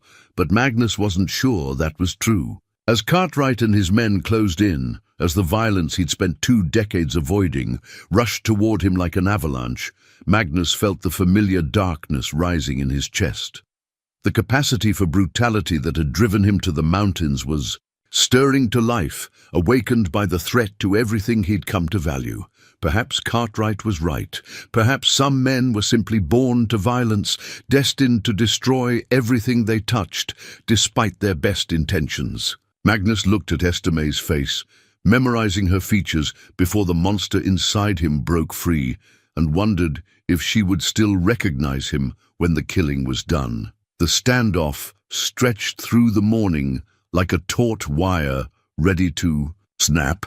Cartwright's men maintained their positions around the homestead while Magnus calculated odds and angles, searching for any advantage that might protect the innocent people caught in this deadly game. Esther May had retreated into the house, with Martha Henderson and the children, but Magnus could feel her watching from the windows, her presence both comforting and terrifying. If violence erupted, she would be in immediate danger, and the thought of losing her to his violent past made his vision blur with rage. "We can do this easy or hard," Cartwright said, lighting a cigarette with casual confidence. "Easy way, you. Come along peaceful, and these folks never see us again. Hard way, well, let's just say there'll be a lot more graves to dig." Magnus studied the bounty hunter's face, recognizing the cold calculation of a man who'd killed for money before. Cartwright wasn't bluffing about the threat to the Henderson family. These weren't lawmen motivated by justice, but professionals who would eliminate witnesses without hesitation. "I need to gather my things," Magnus said finally. "Personal effects from the cabin." Cartwright's eyes narrowed with suspicion. "What? A kind of personal effects?" "Things that belonged to my mother, keepsakes I'd rather not leave behind." It was partially true. Magnus did have items of sentimental value hidden in his cabin. But more importantly, the structure contained weapons and tactical advantages that might shift the odds in his favor. If he could separate Cartwright's men, isolate them from the innocent civilians, he might find a way to end this without bloodshed. "Nice. Try," Cartwright said with a knowing smile. "But I wasn't born yesterday. We'll send a couple of boys with you. Make sure you don't get any clever ideas." Magnus had expected as much. "Fair enough. But the woman comes with me." "What?" Cartwright's casual demeanor flickered with surprise. "Miss Fletcher has belongings at the cabin too, items she left there during the storm." Magnus kept his voice steady, revealing nothing of the desperate plan forming in his mind. "She'll want to collect them before I disappear forever." The lie came easily, born of necessity and desperation. Esther May had left nothing at his cabin. But if Magnus could get her away from the Henderson homestead, away from the children, who would certainly die if violence erupted here, he might find a way to protect at least one person he cared about. Cartwright considered the request, his gaze shifting between Magnus and the house where Esther May waited. "Why should I care what she wants?" "Because you need her alive as leverage," Magnus said bluntly. "Kill the Henderson family and you lose nothing. They're strangers to me. But Miss Fletcher is different. She matters. You harm her and I stop cooperating entirely." It was a dangerous gambit, revealing his feelings for Esther May to men who would use those emotions as weapons against him. But Magnus had run out of subtle options. If protecting her required exposing his vulnerability, he would pay that price. Gladly. Cartwright's smile returned, predatory and satisfied. "Now that's interesting. The mountain man has found himself a woman worth dying for. How romantic. Do we have a deal?" "We do." Cartwright gestured toward two of his men. "But Henderson and his family stay here with me, just to ensure your continued cooperation. Any tricks at the cabin, and they'll pay the price." Magnus nodded, curtly, hating the necessity but accepting the terms. At least this way, Esther May would be away from the immediate danger, giving him options he wouldn't have otherwise. "Miss Fletcher," Magnus called toward the house, "we need to collect your belongings from the cabin." Esther May emerged slowly, her face pale but composed. She'd heard enough of the conversation to understand the dangerous game they were playing, and her brown eyes met his with quiet trust that humbled him. "Of course," she said simply. "I should gather my things." The journey to Magnus's cabin took most of the afternoon, with Cartwright's men maintaining careful distance behind them. Magnus and Esther May rode in silence, both acutely aware that they were walking into what might be their final confrontation. As they climbed toward his mountain refuge, Magnus found himself memorizing details he'd taken for granted. The way afternoon light filtered through the pine canopy, the sound of wind through high branches, the scent of snow and evergreen that had been his constant companions for 15 years. "Magnus," Esther May said quietly as they neared the cabin, "whatever happens, I want you to know—" "Don't!" Magnus interrupted gently. "Save your words for after we survive this." But Esther May shook her head, determination overriding caution. "If we don't survive, I need you to understand. What you did 20 years ago, the reasons behind it, none of that changes who you are. Now, you saved me from the storm. You've protected the Henderson family. You've shown nothing but kindness to children who weren't afraid to see your true nature." Her words struck deeper than any weapon, cutting through the self-hatred Magnus had carried for 2 decades. In Esther May's eyes, he wasn't defined by his worst moment, but by the totality of his choices, the man he'd fought to become rather than the monster he'd feared he was. "Esther," Magnus said, her name emerging like a prayer, "if something happens to me, nothing's going to happen to you," she replied firmly. "We're going to find a way through this." They reached the cabin as shadows lengthened toward evening. Magnus's refuge looked smaller somehow, more vulnerable than he remembered. But hidden beneath its rustic exterior were resources that might tip the balance: weapons, ammunition, and most importantly, the hand-carved cradle that represented everything he'd never allowed himself to hope for. Magnus had begun carving the piece during the long winter nights, working by firelight when sleep eluded him. The cradle was a masterwork of patient craftsmanship, every surface smooth as silk, every joint fitted with precision that would last generations. He'd told himself it was merely practice, a way to keep his hands busy during the endless darkness. But in his heart, Magnus had been carving a future, imagining a child who might someday sleep safely within those perfectly crafted walls, a family that might fill his solitary cabin with laughter and love. The cradle represented possibilities he'd thought permanently beyond his reach.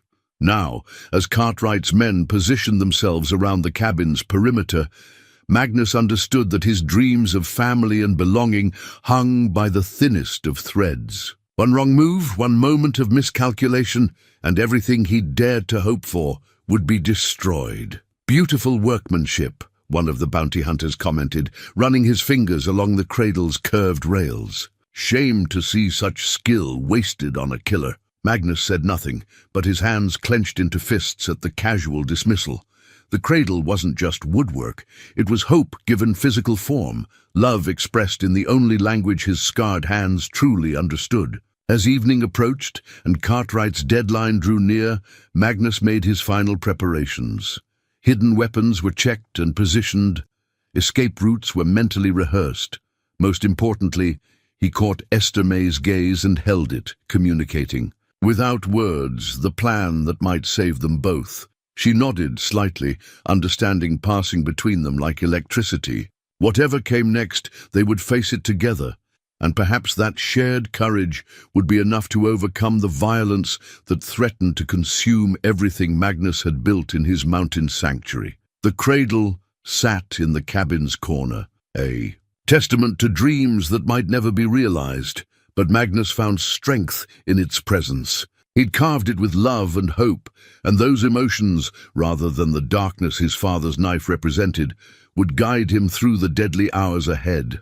As full darkness settled over the mountains, Magnus prepared to discover whether love could triumph over the violent legacy that had shaped his bloodline, and whether a man could truly escape the sins of his past when everything he valued hung in the balance. The attack came at midnight, but not from the direction anyone expected.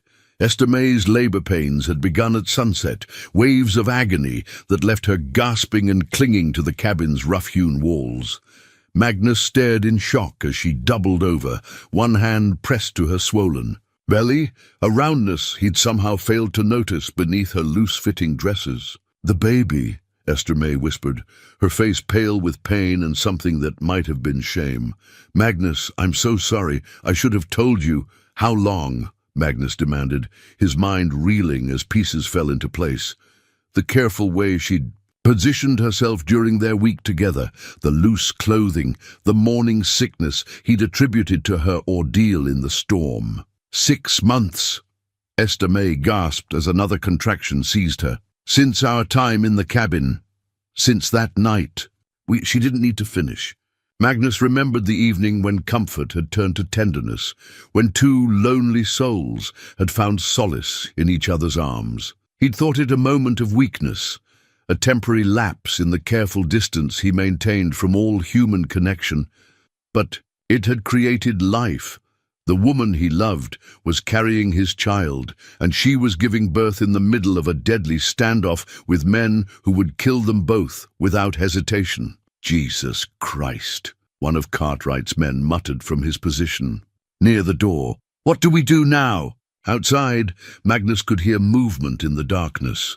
The other bounty hunters repositioning themselves, uncertain how this development affected their plans. Through the cabin's single window, he caught glimpses of lantern light moving between the trees as Cartwright's men tried to assess the situation. "Keep her quiet," the bounty hunter inside hissed, raising his rifle toward Esther May. "Last thing we need is her screaming, bringing half the territory running." Magnus moved with the fluid violence of a predator protecting its mate. His massive hand closed around the bounty hunter's throat before the man could complete his threat, lifting him clear off the ground with terrifying ease. The rifle clattered to the floor as the hunter clawed desperately at Magnus's iron grip. "You won't touch her," Magnus said quietly, his voice carrying the promise of death. "You won't even look at her while she's birthing my child." The hunter's eyes bulged with terror and oxygen starvation, his face turning purple as Magnus's fingers tightened. For a moment the old darkness surged through Magnus's veins, the same savage fury that had consumed him in that Cheyenne saloon 20 years ago. But Esther May's voice cut through the red haze of violence. "Magnus!" she gasped between contractions. "Don't! Please! The baby needs you focused, not lost in rage." Her words reached him as nothing else could have. Magnus looked down at the dying man in his grasp, then at Esther May laboring to bring their child into the world, and made a choice that would have seemed impossible just moments before. He released the bounty hunter, who collapsed to the floor, gasping and retching. Instead of finishing the kill, Magnus turned his back on the defeated man and knelt beside Esther May. "What do you need?" Magnus asked, his voice gentle despite the violence still singing in his blood. "Clean cloth," Esther May managed. "Hot water, and something to cut the cord when the time comes." Magnus moved with purpose, gathering supplies while keeping one eye on the recovering bounty hunter.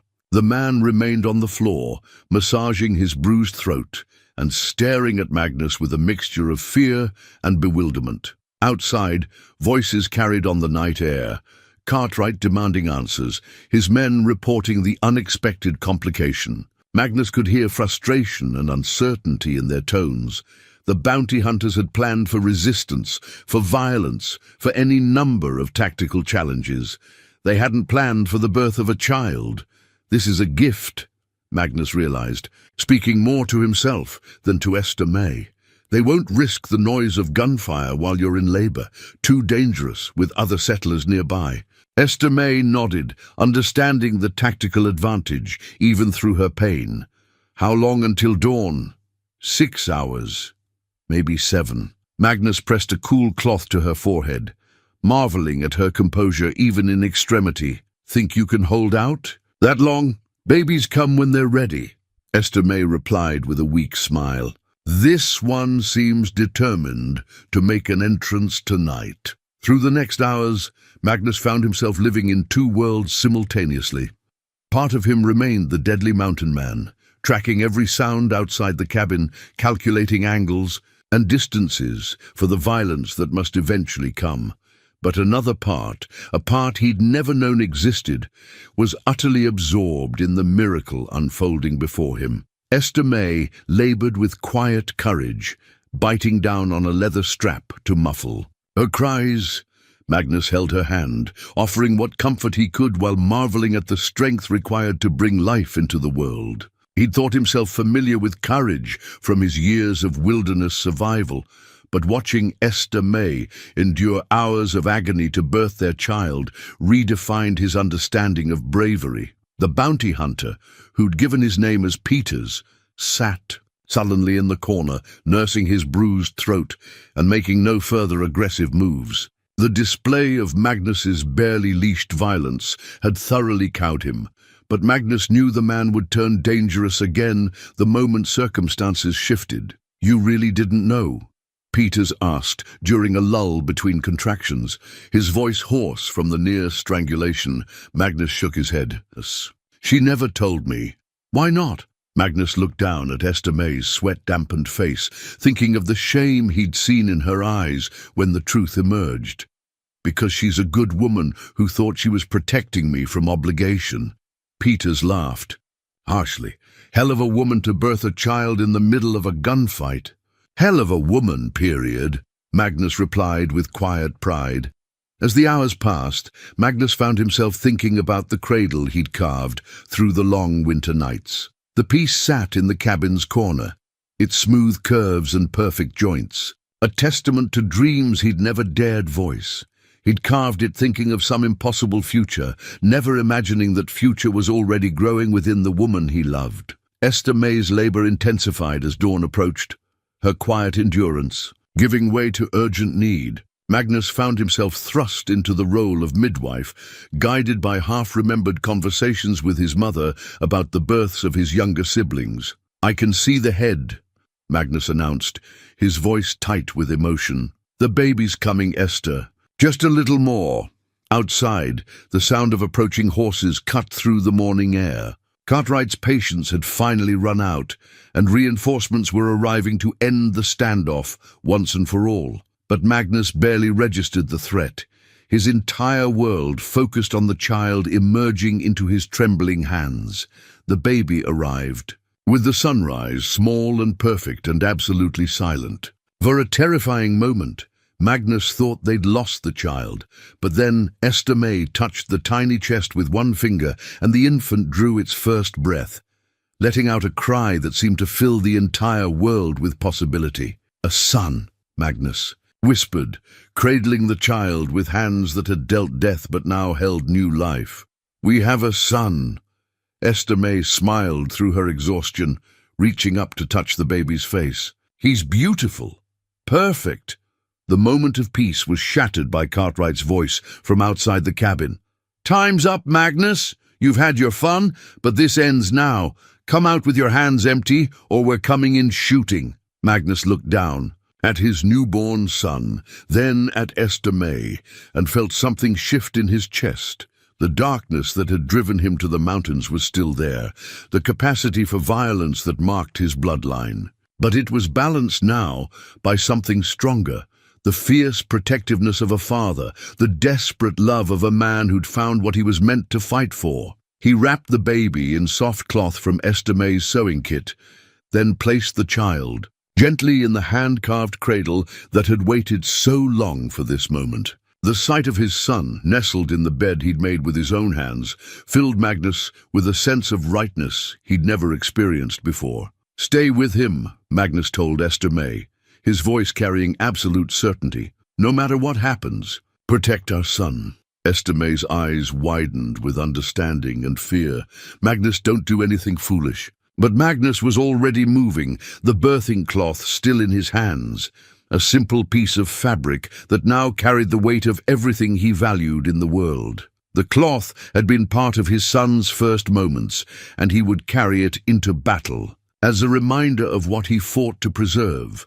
The violence that had shaped his past was about to collide with the love that defined his future, and Magnus Thorne was finally ready to discover which force would prove stronger. Magnus stepped from the cabin into the pale dawn light, his hands empty as promised, but his eyes burning with deadly intent. The baby's first blanket, woven from his finest furs and Esther May's most delicate fabric, remained inside, wrapped around the son he'd never expected to have. Cartwright and 5 men formed a semicircle around the cabin's entrance, their weapons trained on Magnus, but their expressions uncertain. The bounty hunter's confident demeanor had cracked during the long night, and Magnus could see doubt creeping into the man's calculating eyes. "Well, well," Cartwright said, forcing a smile that didn't reach his eyes. "Congratulations are in order, I suppose, though I can't say bringing a child into this situation shows much sense." "Let them go," Magnus said quietly, his voice carrying across the morning air with terrible clarity. "The woman and baby have nothing to do with your quarrel with me. Afraid I can't do that." Cartwright's grip tightened on his rifle. Too many witnesses now, too many complications. Magnus had expected this response, had planned for it during the long hours of Esther May's labor. He'd used the time to study his opponents, noting their positioning, their weapons, the subtle hierarchies that governed their group. Most importantly, he'd identified the weakness that would doom them all. "You made a mistake, Cartwright," Magnus said, taking a step forward that made several bounty hunters flinch. "You let me protect something that matters more than my own life." Before anyone could react, Magnus moved with the explosive violence of his father's bloodline unleashed in service of love rather than rage. His massive frame covered the distance to the nearest gunman in 2 strides, hands closing around the man's rifle before the surprised hunter could pull the trigger. The weapon splintered like kindling in Magnus's grip, jagged pieces of wood and metal becoming improvised weapons as he whirled among Cartwright's men. 20 years of mountain living had honed his strength to supernatural levels, while the desperate need to protect his family awakened reflexes he'd thought permanently buried. The First man went down with a shattered collarbone, screaming as Magnus's elbow caught him with the force of a sledgehammer. The second managed to fire a wild shot that went high before Magnus's fist caved in his ribcage, driving the breath from his lungs in a whistling gasp. Cartwright shouted orders that were lost in the chaos, his careful plan dissolving into confusion, as the giant they'd thought to capture became an unstoppable force of destruction. Magnus moved among them like a force of nature, every blow calculated to disable rather than kill, but delivered with enough power to end resistance permanently. "Cabin!" Cartwright screamed, swinging his rifle toward the structure where Esther May and the baby waited. "Burn them out!" The threat to his family ignited something primal in Magnus's chest. He'd been fighting with restraint, trying to minimize the carnage despite his fury. But the moment Cartwright targeted innocent lives, the last of Magnus's self-imposed limitations fell away. Magnus caught Cartwright's rifle barrel in one massive hand, the metal groaning under the pressure of his grip. With his other hand, he grabbed the bounty hunter by the throat, lifting him clear of the ground as easily as a child might lift a doll. "You shouldn't have threatened my family," Magnus said, his voice barely recognizable as human. For a moment, the same darkness that had consumed him in Cheyenne 20 years ago surged through his veins. Cartwright's life hung by the thinnest of threads, his eyes bulging with terror as Magnus's fingers tightened around his throat. It would be so easy to complete the killing, to crush the life from the man who'd threatened everything Magnus held dear. But then he heard it. The soft cry of his newborn son from within the cabin, a sound that cut through the red haze of violence like sunlight through storm clouds. His child was alive, safe, perfect, in ways that Magnus had never been. The baby deserved better than a father who solved problems with murder. Instead of crushing Cartwright's throat, Magnus hurled the bounty hunter against the nearest tree with bone-jarring force. Cartwright hit the trunk with a sickening thud and slumped to the ground, unconscious but breathing. The remaining bounty hunters stared at Magnus with undisguised terror, their weapons forgotten in the face of his overwhelming presence. These were hard men accustomed to violence, but they'd never encountered anything like the giant who just dismantled their leader without killing him. "Leave," Magnus said simply. "Take your wounded and go. Don't come back." The survivors didn't argue. They gathered their injured companions and disappeared into the forest with the desperate haste of men who'd glimpsed their own mortality. Within minutes, Magnus stood alone in the clearing, surrounded by the debris of battle, but victorious in ways that went far beyond physical conquest. He'd faced the violence that had shaped his bloodline and chosen restraint over savagery, protection over destruction. The darkness was still there, would always be there, but it no longer defined him. He was more than his father's son, more than the sum of his worst moments. Magnus turned back toward the cabin, his hands shaking slightly as the adrenaline of battle began to fade. Through the doorway he could see Esther May sitting up in bed, their son cradled against her chest. The baby's blanket, woven from the finest materials they could provide, caught the morning light, a perfect blend of his mountain skills and her domestic artistry. "Is it over?" Esther May asked as Magnus approached. "It's over," Magnus confirmed, settling carefully beside her on the narrow bunk. "They won't be back." Esther May leaned against his shoulder, exhaustion and relief warring in her expression. "You didn't kill them." "No," Magnus said quietly. "I wanted to, especially Cartwright, but our son deserves better than that." They sat in comfortable silence, watching their child sleep peacefully in the hand-carved cradle. The baby was beautiful in the way all newborns were beautiful. Perfect in his helplessness, unlimited in his potential. Magnus found himself making silent promises to the tiny form, vows about the kind of father he would become, the kind of legacy he would leave. "What will we name him?"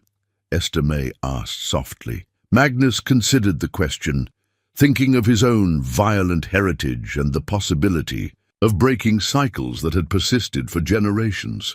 "James," he said finally, "after you're intended. A good man deserves to be remembered." Esther May's eyes filled with tears of grief, gratitude, and overwhelming love. "James Thorne," she whispered, testing the name. "It sounds perfect." Outside, the mountain morning was peaceful again, the violence of the past few hours already becoming memory. But inside the cabin, a new chapter was beginning. One written not in blood and brutality, but in love and hope and the quiet determination to build something better than what had come before. Magnus reached into the cradle and gently touched his son's face, marveling at the softness of the baby's skin. This child would grow up knowing love instead of fear, protection instead of violence, the security of parents who'd chosen each other despite every obstacle. The baby's blanket, their first collaborative creation as a family, would be treasured. Always a reminder of the morning when love had triumphed over violence, and a giant of a man had discovered that the greatest strength lay not in destruction, but in the tender protection of those who mattered most. As the sun climbed higher over the Colorado mountains, Magnus Thorne held his family close and allowed himself to believe that some stories could have happy endings after all. 6 months later, the tin-type photographer from Denver captured an image that would become treasured beyond all their other possessions. Magnus sat stiffly in the chair the photographer had reinforced to accommodate his massive frame, while Esther May stood beside him in her finest dress, their son James cradled carefully in her arms. The baby gazed solemnly at the camera, with eyes that already promised his father's intelligence and his mother's gentle strength. The family portrait sat in a place of honor on the mantel of their expanded cabin, a testament to the impossible. Love that had grown from the most unlikely circumstances.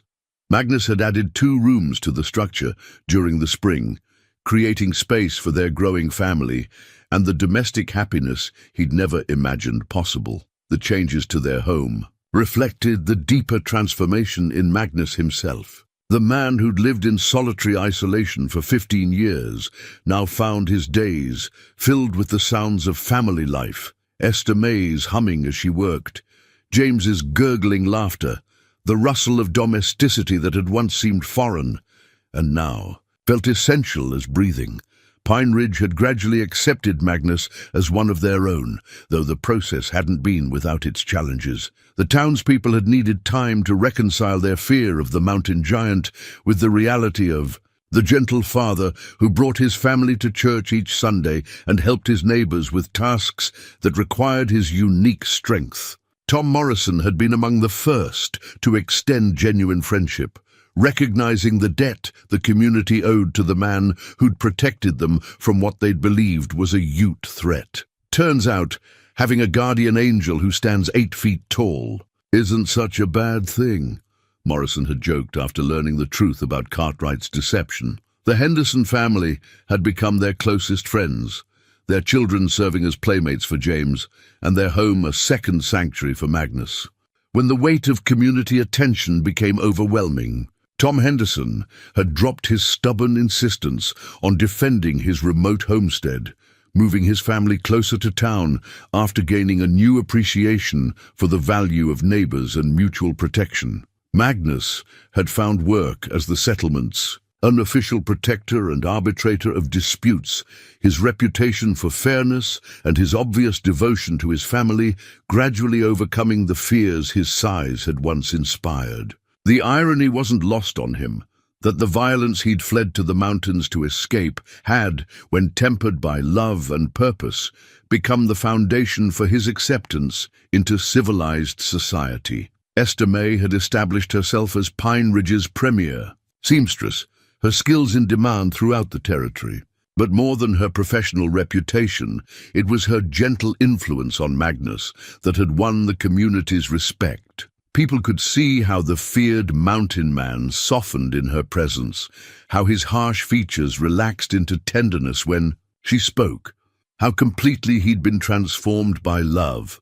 Their son James thrived in the mountain air, growing strong and healthy under the devoted care of parents who'd waited a lifetime to experience such happiness. The baby had inherited his father's size, already larger than children twice his age, but his temperament seemed blessedly free from the darkness that had haunted the Thorn bloodline. Magnus spent hours each evening carving toys for his son, his massive hands creating delicate wooden animals and simple puzzles, with the same attention to detail he'd once devoted to his rifle stocks. The baby's nursery filled gradually with these handmade treasures, each piece a tangible expression of paternal love.